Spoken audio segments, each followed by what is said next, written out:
প্রশান্তি জড়িত নিদ্রা মানুষের জীবনের একটা অত্যন্ত গুরুত্বপূর্ণ সুখ এবং প্রয়োজনীয়তাও। দেখতে গেলে এই সংসারের প্রত্যেক পশু পাখি, প্রত্যেক জীব অবশ্যই নিদ্রা প্রাপ্ত করেন, কিন্তু মানুষ, যার মধ্যে বিচার বিবেচনা করার শক্তি অন্যদের থেকে অনেক বেশি, তার কিন্তু ঘুমের কিছু সমস্যা অবশ্যই হয়। কি বলেন? তাই তো। এবার এর কারণ কি? চিন্তা। এবার চিন্তা আমাদের সবার জীবনে আছে। আমরা সকলে জানি যে চিন্তা কখনো আমাদের সাহায্য করে না, তাও আমাদের জীবনে আছে। কেন? চিন্তার মাধ্যমে কি কখনো কোনো সমস্যার সমাধান হয়েছে? অর্থের চিন্তা করলে কি অর্থ লাভ হয়? ভবিষ্যতের চিন্তা করলে কি ভবিষ্যৎ ঠিক হয়ে যায়?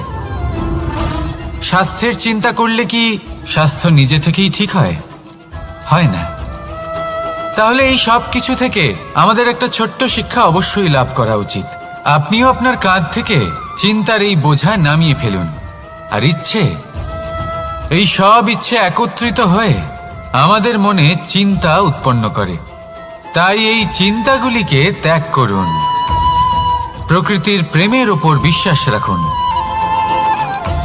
মনে রাখবেন, যিনি চিন্তা মুক্ত হবেন তিনি চিতা মুক্ত হবেন। সুখের নিদ্রা প্রাপ্ত করুন, আর নিদ্রায় যাবার আগে আমার সাথে ভালোবেসে বলুন, রাধা রাধা। মহাদেব, সেই দেবতা যিনি মহান, যাকে দেবতাদের দেবতা বলা হয়, যিনি হলেন আমার আরাধ্য। কখনো আপনার মনে এই প্রশ্ন এসেছে যে শিবকেই কেন মহাদেব বলা হয়, অন্য কোনো দেবতাকে কেন বলা হয় না? সেই কারণ মহাদেবের মধ্যে, ওনার মধ্যে এমন এক বিশেষ গুণ রয়েছে যা অন্য কারণ নেই। তা হলো নিঃস্বার্থ হয়ে মানুষের সেবা করা।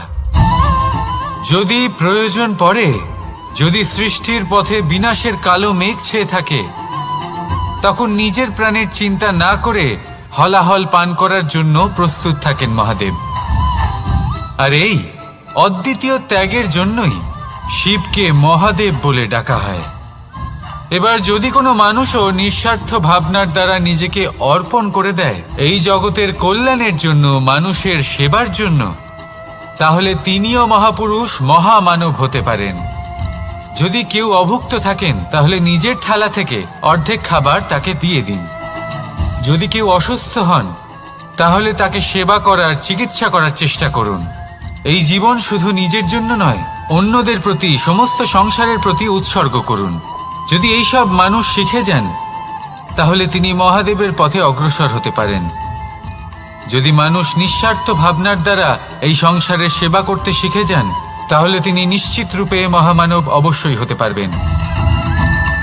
আসুন আমার সাথে ভালোবেসে বলুন, রাধা রাধা। স্বর্ণ, হিরে, মুক্ত, মানিক, এই সব কিছুকে আগে পাথর বলা হতো। তাহলে এমন কি হলো যে এদের রত্ন বলা হয়? আর রত্ন তা বাস্তবে আসলে কি? এটা হলো সেই পাথর যাকে আগে আগুনের তাপ সহ্য করতে হয়েছে, পরখ করা হয়েছে, যাচাই করা হয়েছে, এদের কাটার চেষ্টা করা হয়েছে, কিন্তু তারা কখনোই নষ্ট হয়নি, বরং তারা আরো উদ্ভাসিত হয়েছে, আরো উজ্জ্বল হয়েছে, এই সংসারে আরো প্রকাশ ছড়িয়ে দিয়েছে। সেই জন্য এরা হলো এত অমূল্য, সেই জন্য এরা হলো বহুমূল্য, সেই জন্য এদের রত্ন বলা হয়। এবার মানুষের কাছেও এই নির্বাচনের অধিকার রয়েছে যে আমরা শুধু পাথর হয়ে থাকব নাকি রত্ন হয়ে থাকব। কিভাবে? আমাদের জীবনেও অনেক সমস্যা রয়েছে, বাধা আছে, বিপত্তি আছে। আমরা সেই বাধার তাপে উত্তপ্ত হই, এই সমস্যা আমাদের কাটার চেষ্টা করে। অনেক মানুষ বিভিন্ন পরিস্থিতি আমাদের ভাঙার চেষ্টা করে, কিন্তু আমাদের নষ্ট হলে চলবে না। যেভাবে এই রত্ন সমস্যার সম্মুখীন হয়ে পাথর থেকে রত্ন হয়েছে, সেইভাবেই আমাদেরও আমাদের সমস্যার সম্মুখীন হয়ে রত্ন হয়ে উঠতে হবে, এই সংসারে প্রকাশের স্রোত হয়ে উঠতে হবে। তাহলে এটাই করুন, আর আমার সাথে ভালোবেসে বলুন, রাধা রাধা। সংসারে সব থেকে বড় শক্তি আসলে কি? কেউ বলবেন শারীরিক শক্তি, কেউ বলবেন অস্ত্রের শক্তি, কেউ বলবেন জ্ঞানের শক্তি। ঠিক আছে, কিন্তু যদি আমি বলি সংসারের সবথেকে বড় শক্তি হল শক্তি কোনো এক তথ্যের, আজ্ঞে হ্যাঁ, তথ্য। এই তথ্য নিজেই কিন্তু খুব শক্তিশালী, অত্যন্ত শক্তিশালী অস্ত্র হলো এই তথ্য। আর সত্যি বলতে অনুচিত তথ্যের থেকে অনেক বেশি ঘাতক হলো অসম্পূর্ণ তথ্য। যেরকম আজ শাম্ব রুক্মির সাথে করেছে, ওকে অসম্পূর্ণ তথ্য দিয়েছে, তার ফলে বিনাশ হলো। যদি এইভাবেই আপনার কাছেও কোনো অসম্পূর্ণ তথ্য আসে, আর যদি আপনি তা পরখ না করে দেখেন, যাচাই না করে দেখেন, আর নিজের কর্ম করেন, তাহলে উত্থানের বদলে আপনি পতনের সম্মুখীন হবেন। বিকাশের বদলে আপনার বিনাশ হয়ে যাবে। মনে রাখবেন একটা অত্যন্ত গুরুত্বপূর্ণ কথা, সঠিক তথ্য পাওয়া সঠিক তথ্য দেওয়ার থেকে অনেক বেশি গুরুত্বপূর্ণ। আশা করি এই কথা আপনি বুঝেছেন। জীবনে যখনই কোনো তথ্য আপনি পাবেন, সেই বিষয়ে ভেবে দেখুন, পরখ করে দেখুন, যাচাই করুন, তারপর নিজের কর্ম করুন। আর আমার সাথে ভালোবেসে বলুন, রাধা রাধা। ধর্ম এবং প্রেম, এই দুই হলো একই মুদ্রার দুই পিঠ। যদি এদের মধ্যে কোনোটা নষ্ট হয়ে যায়, তাহলে দ্বিতীয়টাও থাকে না। কখনো ভেবেছেন এমন কেন হয়? তার জন্য আগে আপনাকে বুঝতে হবে যে ধর্ম আসলে কি। ধর্ম সেটাই যা এই সংসারের প্রত্যেক মানুষকে একে অপরের সাথে সুখ এবং শান্তিতে থাকতে প্রেরণা যোগায়। এই প্রেরণার আধার হলো প্রেম। প্রেম সেটাই যা আপনার মধ্যে অন্য কারোর প্রতি করুণাবোধ জাগিয়ে তোলে, সম্মান জাগিয়ে তোলে। এবার যদি প্রেম চলে যায়, তাহলে সবার আগে বিনাশ হবে সম্মান আর করুণাবোধের। এবার যেখানে না প্রেম রয়েছে, না সম্মান রয়েছে, না করুণা রয়েছে, সেখানে ধর্ম কিভাবে বাস করবে? অশুভ ইচ্ছে জাগ্রত হয়ে ওঠে, ক্রোধ জাগ্রত হয়ে ওঠে, অহংকার জাগ্রত হয়ে ওঠে, আর তারপর আরম্ভ হয় অধর্মের।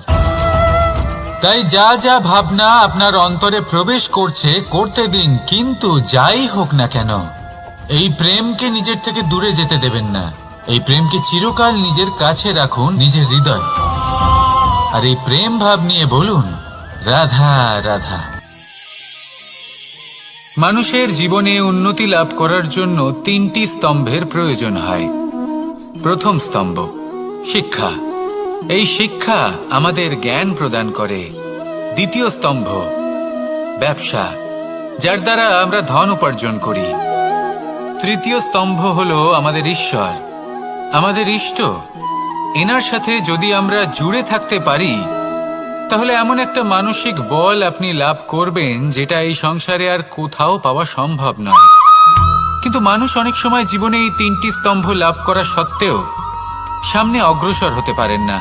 তখনও জীবনে কঠিন পরিস্থিতি আসতেই থাকে। এমনটা ঠিক কেন হয়? কারণ সে জীবনে এই তিনটি স্তম্ভ লাভ করে নেয়, জীবনে প্রয়োগও করে, কিন্তু তার ভিতের কথা সে ভুলেই যায়। যেমন প্রথম স্তম্ভ অর্থাৎ শিক্ষা। এই শিক্ষার আধার হলো শুভ চেতনা। যদি অন্তরে শুভ চেতনা না থাকে, তাহলে এই শিক্ষার কোনো গুরুত্ব থাকে না। দ্বিতীয় স্তম্ভ ব্যবসা। পরিশ্রম করে উপার্জন করতে হবে, এই কথাটা আমরা সবাই জানি এবং সবাই চেষ্টাও করি। কিন্তু ব্যবসা করতে করতে আমরা এটা ভুলে যাই আমাদের ব্যবহার কেমন হয়ে পড়েছে। এই ব্যবহার যদি শুভ হয়, তাহলে আমাদের উপার্জন আস্তে আস্তে একটা স্থির জায়গায় এসে পৌঁছবে। এবং তৃতীয় স্তম্ভ আমাদের ভগবান। যদি ওনার শরণে আপনি যেতে চান, তাহলে তার পূর্বে নিজের মা বাবাকে সেবা করুন, তাদের যত্ন করুন, তাদেরকে ভালোবাসুন, কারণ ওনারাই হলেন এই সংসারে আপনার সবথেকে বড় ইষ্ট। তাহলে তিন স্তম্ভের সাথে সাথে তাদের আধারকেও নিজের জীবনে প্রাধান্য দিন। কোনো সমস্যা আসবে না, জীবনে একের পর এক উন্নতি করবেন এবং এই মন প্রসন্ন হয়ে বলবে, রাধা রাধা। সুখ, দুঃখ এবং শক্তি, এই তিন হলো এই সংসারের ত্রিদেবের মতো। আমাদের জীবনে যা কিছু ঘটছে এই তিনটির ভিত্তির উপরেই হচ্ছে। আসলে এই সংসারের একটা নিয়ম আছে, যখনই আপনি কিছু লাভ করেন এই সংসার আপনার পরীক্ষা নেয়। এটা জানার জন্য আপনার পরীক্ষা নেয় যে আপনি যা কিছুই লাভ করেছেন আপনি কি আদৌ সেটার যোগ্য কিনা। ঠিক সেইভাবেই এই সুখ, দুঃখ এবং শক্তি আপনার পরীক্ষা নিয়ে থাকে। যখন সুখ আসে তখন সে আপনার পরীক্ষা নেয় যে আপনার মধ্যে অহংবোধ জাগ্রত হয়নি তো। যদি অহংবোধ চলে আসে তাহলে সুখ সেখানেই সঙ্গ ত্যাগ করে। দুঃখ আপনার ধৈর্যের পরীক্ষা নিতে থাকে, আর যদি আপনার মধ্যে ধৈর্য না থাকে তাহলে এটা আপনাকে আরো বেশি দুঃখের গভীর অন্ধকারে ঠেলে দেবে। সেখানে শক্তি পরীক্ষা নেয় আপনার বিনম্রতার। যদি আপনি বিনম্র না হন তাহলে হয় এই শক্তি আপনার সঙ্গ ত্যাগ করবে, নয় এই শক্তি বিনম্রতার অভাবে আপনার পতনের কারণ হতে পারে। এই সংসারে যে কোনো ব্যক্তি যিনি এই পরীক্ষায় উত্তীর্ণ হয়ে থাকেন এই জীবনে তিনি সাফল্য লাভ করেন। আসুন আমার সাথে ভালোবেসে বলুন, রাধা রাধা। ভয়ের সাথে আমরা সবাই পরিচিত, কষ্ট আমরা সবাই পেয়েছি। কখনো কখনো আমরা অসুস্থ হয়ে পড়ি, আর এমন সময় হলে মাতার মমতা, কখনো বাবার স্নেহ, কখনো বন্ধুদের পাশে থাকার অনুভূতি আমাদের রোগ নিরাময়ে সাহায্য করে। কখনো যদি আমরা নিরাশ হয়ে পড়ি, তখন যদি আমাদের কোনো আপনজন আমাদের দুটো ভালো কথা বলে তখন আমাদের মনোবল বেড়ে যায়। ঠিক তেমন সংসারের এই রঙ্গমঞ্চে যদি আপনি পীড়িত অনুভব করেন, কিছু শুভ কথা আলোচনা করুন, কিছু স্তুতি গান করুন, কিছু মুহূর্তের জন্য হলেও নিজের ইষ্টদেবের কথা স্মরণ করুন আর প্রার্থনা করুন। সাহস বাড়বে, শক্তিও বৃদ্ধি পাবে এবং সামনে এগিয়ে চলার পথও দেখতে পাবেন। তখন এই মন প্রসন্ন হয়ে বলবে, রাধা রাধা। এই সংসারে কখনো কোনো ব্যক্তিকে তার বাইরের পোশাক দেখে বিচার করার চেষ্টা করবেন না, এটা খুব বড় ভুল করবেন। যেমন আমরা জীবনে অনেক সময় এমন করি, ধরুন কোথাও একটা গাছ দেখলাম, খুব বিশাল আকারের একটা গাছ যেটা মাটির থেকে অনেক উঁচুতে পৌঁছে গেছে, যার বিশাল শাখা আছে। সেগুলো দেখে আমরা ভাবি যে এই গাছে হয়তো কত সুস্বাদু ফল আছে, আমরা সেই গাছের পরিচর্যা করতে থাকি। আবার অন্যদিকে হলো একটি তৃণ যেটা মাটি থেকে কিছুটা উঁচুতে পৌঁছেছে, কিন্তু সেই তৃণর নিচে, মাটির নিচে অত্যন্ত সুস্বাদু ফল বা সবজি জন্ম নেয়, যা আমাদের স্বাস্থ্যের পক্ষে অত্যন্ত উপকারী। সেই জন্য কখনো আবরণ দেখে কাউকে বিচার করতে চেষ্টা করবেন না। তার বদলে এটা বোঝার চেষ্টা করুন যে আপনার সামনে যে ব্যক্তি আছে বা বস্তু আছে তার বিশেষত্ব কি। যদি এই বিশেষত্ব বোঝার ক্ষমতা আপনি অর্জন করেন, যদি এই শিল্প আপনি নিজের ভেতরে জাগ্রত করেন, তাহলে এই সংসারে বিশেষত্ব কি সেটা আপনি জানতে পারবেন। আর এই সমস্ত খেলা দৃষ্টি থেকে নয়, দৃষ্টিভঙ্গি থেকে জন্ম নেয়। দৃষ্টিভঙ্গি সবসময় শুভ রাখুন আর আমার সাথে ভালোবেসে বলুন, রাধা রাধা। যখন আমরা কোনো বনে প্রবেশ করি তখন এই সবুজ ঘাস দেখে, এই কোমল ঘাস দেখে আমাদের মন প্রফুল্ল হয়ে ওঠে। ভিন্ন ভিন্ন প্রজাতির ফুল, ভিন্ন ভিন্ন রঙের ফুল দেখে এই মন আনন্দে ভরে ওঠে। এখানে শিশুরা আনন্দ লাভ করে, বড়রা ভোজন গ্রহণ করেন, কথাবার্তা বলেন, হাঁটাহাঁটি করে বেড়ান। এবার ভেবে দেখুন, যখন এই উপবনের নির্মাণ হয়েছিল সেই সময় যদি এই মাটিকে সঠিকভাবে খনন না করা হতো, যদি তাতে সঠিকভাবে বীজ রোপণ না করা হতো, যদি কোনো সংঘর্ষ না হতো, পরিশ্রম না করা হতো, যদি চলতে চলতে পায়ে কাঁটা না বিঁধে যেত, তাহলে এই সুন্দর বন দেখে আমরা কি এই আনন্দ লাভ করতে পারতাম? কখনোই নয়। ধরুন কোনো নদীর তটে সুন্দর একটি বন আছে, সেই বনের আনন্দ লাভ করতে গেলে আপনাকে সেই নদী পার করতেই হবে। যদি সুখের নদীর কাছে পৌঁছতে চান তাহলে তটে যে কাঁটা রয়েছে সেগুলোর সাথে সংঘর্ষ করতেই হবে।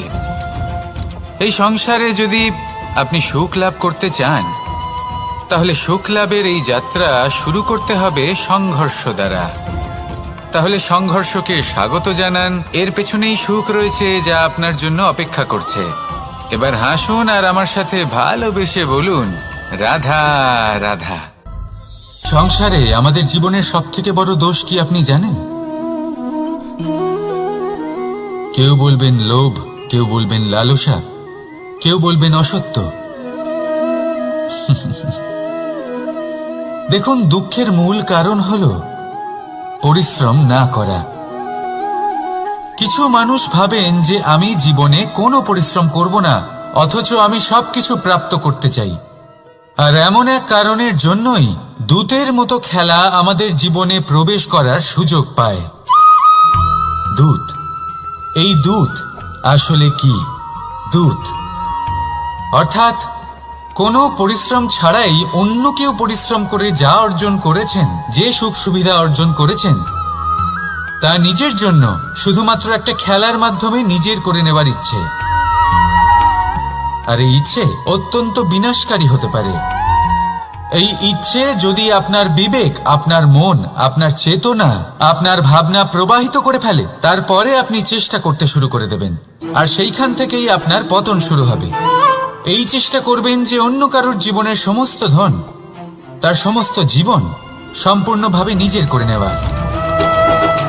কারণ প্রথমে আশা জাগ্রত হয়, আর এই আশা হতাশায় পরিণত হতে সময় লাগে না।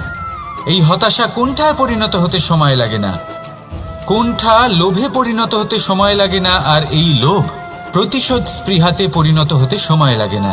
আর যখন এই সব কিছু হয়, আপনি দুষ্ট হয়ে যান। আর সবাই জানেন যে প্রত্যেক দুষ্ট ব্যক্তির পতন হলো অবশ্যম্ভাবী। তাই নিজেকে দূতের থেকে দূরে রাখুন আর পরিশ্রমকে নিজের কাছে টেনে নিন। জীবনে আপনার যা যা স্বপ্ন রয়েছে, যা আপনি করতে চান, শুধুই পরিশ্রম দ্বারা অর্জন করুন। তাহলে তাই করুন আর আমার সাথে ভালোবেসে বলুন, রাধা রাধা। জীবনে কিছু শেখা অত্যন্ত গুরুত্বপূর্ণ। এবার কি কি শিখতে হবে সেই সব শেখানোর জন্য অনেক শিক্ষক রয়েছেন, কিন্তু কি শিখবেন না আর কি করবেন না, এটা আমাদের নিজের অভিজ্ঞতা দিয়ে শিখতে হয়। কিন্তু তার মানে এটা নয় যে যদি আপনাকে শিখতে হয় যে আগুনের তাপ কতটা, আপনাকে আগুনের মধ্যে হাত দিতে হবে। না, অন্য কারোর অভিজ্ঞতা দ্বারাও শিখতে পারেন। প্রশ্ন শুধুমাত্র একটাই যে আপনি কি শিখতে চান নাকি চান না। যদি আপনি এটাই ভাবেন যে আমি শুধুই নিজের অভিজ্ঞতা দ্বারাই শিখতে চাই, তাহলে জীবনকাল ছোট মনে হবে, অনেক কিছুই শিখতে পারবেন না। তাই নিজের সাথে সাথে বড়দের অভিজ্ঞতা দ্বারাও শেখা শুরু করে দিন। এই সংসারের অভিজ্ঞতা দ্বারা শিখতে শুরু করে দিন।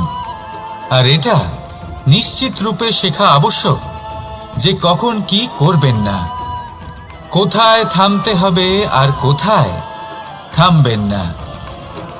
তাহলে আসুন আর আমার সাথে ভালোবেসে বলুন, রাধা রাধা। ভোজন। এবার ভোজন সংগ্রহ করার জন্য মানুষ কি না করেন, সব সময় চেষ্টা করতে থাকেন। ফসল উৎপাদনের জন্য অনেক পরিশ্রম করতে থাকেন, কিন্তু অনেক সময় অনেক পরিশ্রম করার পরেও ফসল ভালো উৎপাদন হয় না। এর কারণ কি? কারণ হলো এটাই যে আপনি পরিশ্রম হয়তো অনেক করেছেন, কিন্তু আপনার নজর তো সেই বীজের দিকে ছিলই না যা আপনি রোপণ করেছেন। সেই জন্য সব সময় কোনো বীজ রোপণ করার আগে তাকে পরখ করে দেখুন, তা অত্যন্ত আবশ্যক। আর সেইভাবেই যখনই কোনো কর্মের প্রশ্ন আসে, তাহলে সেখানে শুধুমাত্র পরিশ্রম যথেষ্ট নয়। সেই কাজের প্রতি আপনার কর্তব্য কি, আপনার উদ্দেশ্য কি, সেটা জানা হলো অত্যন্ত গুরুত্বপূর্ণ। তাই কর্ম করুন, কিন্তু সেই কর্মের প্রতি আপনার যা উদ্দেশ্য তার মাহাত্ম্য বুঝতে চেষ্টা করুন। তাহলে আসুন আমার সাথে ভালোবেসে বলুন, রাধা রাধা।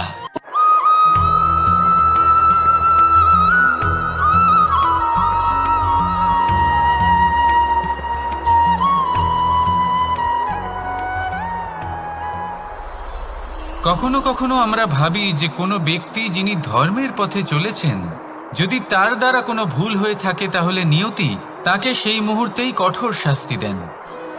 কিন্তু সেই সব মানুষ যারা সংসারের সবথেকে বড় অধর্মী, বহু নিকৃষ্ট মানের কাজ করেন, তাদের নিয়তি অনেক সুযোগ দেন। তাদের নিয়তি এরকম কঠোর প্রহার করেন না। এই ভাবনা কখনো না কখনো মনে আসেই। ভেবে দেখুন কেন? আসলে জীবনকে বেশিরভাগ মানুষ একভাবেই দেখে থাকেন, বিভিন্ন স্তরে একে দেখা উচিত। এবার আপনি বলুন, এই সংসারে কোনো অধর্মী কখনো প্রেরণার উৎস হতে পারেন? কখনোই নয়। যে মানুষ নিজের আত্মাকে মলিন করে ফেলেছেন, তিনি এই সংসারকে কিভাবে প্রেরণা যোগাবেন? উনি নিজেই বুঝতে পারেন না কোনটা করা উচিত, ধর্ম কোনটা। তাই নিয়তি তাকে একটা সুযোগ দেন, এটা বোঝার সুযোগ দেন যে কোনটা উচিত, কোনটা ধর্ম। সুযোগ দেন নিজের বিবেক জাগিয়ে তোলার, তাকে সুযোগ দেন নিজের অন্তরাত্মার ডাক শোনার। যখন তাতেও কাজ হয় না, তখন নিয়তির কাছে একটাই পথ বাকি থাকে, আর তা হল মহাবিনাশ। মহাবিনাশ হয়তো দেরিতেই আসতে পারে, কিন্তু তা অবশ্যই আসবে। আর যখন মহাবিনাশ আসে, তখন মহাবিনাশের যন্ত্রণা সমগ্র মানব জীবনের যন্ত্রণার থেকে অনেক বেশি হয়। এই কথাটা সবসময় মনে রাখবেন। আর অন্যদিকে যে মানুষ ধর্মের পথে চলছেন, তার দ্বারা যদি কোনো ভুল হয়ে থাকে, তখন নিয়তি তার পরীক্ষা নেন। কিছুক্ষণের জন্য মানুষের মনে হতে পারে নিয়তি তাকে কঠোর শাস্তি দিয়েছেন, কিন্তু সময়ের সাথে আমরা সবাই দেখি যে যখন সেই মানুষ সেই পরীক্ষায় উত্তীর্ণ হন, এই সমস্ত সংসারের জন্য প্রেরণার উৎস হয়ে ওঠেন। অর্থাৎ নিয়তি প্রত্যেক মানুষকে তার কর্ম অনুসারে উচিত ফলও দেন, উচিত শাস্তিও দেন। পার্থক্য হলো শুধুমাত্র সময় আর আপনার দৃষ্টিভঙ্গি। তাই ধর্মের পথে চলুন আর আমার সাথে ভালোবেসে বলুন, রাধা রাধা। দ্বিধাবোধ। অনেক সময় আমরা জীবনে সেই বাঁকে এসে পৌঁছই যেখানে আমরা বুঝতেই পারি না যে এবার কোন দিক নির্বাচন করা উচিত। কখনো এদিকে যাওয়া উচিত মনে হয়, কখনো ওদিকে যাওয়া উচিত মনে হয়, কখনো দুদিকেই যাওয়া প্রয়োজনীয় বলে মনে হয়, কিন্তু তা তো সম্ভব নয়। কখনো কখনো এটা মনে হয় যে এখানেই থেমে যাওয়া ভালো, কোথাও না যাওয়াই শ্রেয়। এবার একেই তো দ্বিধাবোধ বলে। সংসারে এমন কোনো দ্বিধা নেই যার সমাধান সম্ভব নয়। এই দ্বিধাবোধ স্বাভাবিক। আর আপনার এই দ্বিধাকে আমি একটু সরল করে দিই। দ্বিধাগ্রস্ত হয়ে নির্বাচন করলে তখন এটা মাথায় নিয়ে করবেন যে আপনার এই নির্বাচনের ফলে এই সংসারের ওপর, এই সমাজের ওপর কি প্রভাব পড়তে পারে। নিজের লাভ ক্ষতির বিষয়ে ভাবা ছেড়ে দিন আর কর্ম করুন সংসারের মঙ্গলের জন্য, আগামী প্রজন্মের মঙ্গলের জন্য। ভাবুন আপনার এই নির্বাচনের জন্য কিভাবে তাদের জীবনের উদ্ধার সম্ভব। কারণ এই ভাবনাই হলো উচিত ভাবনা। কারণ অনেক সময় ওষুধ একটু কড়া মনে হতেই পারে, কিন্তু এই ওষুধই তো রোগ মুক্তি ঘটায়।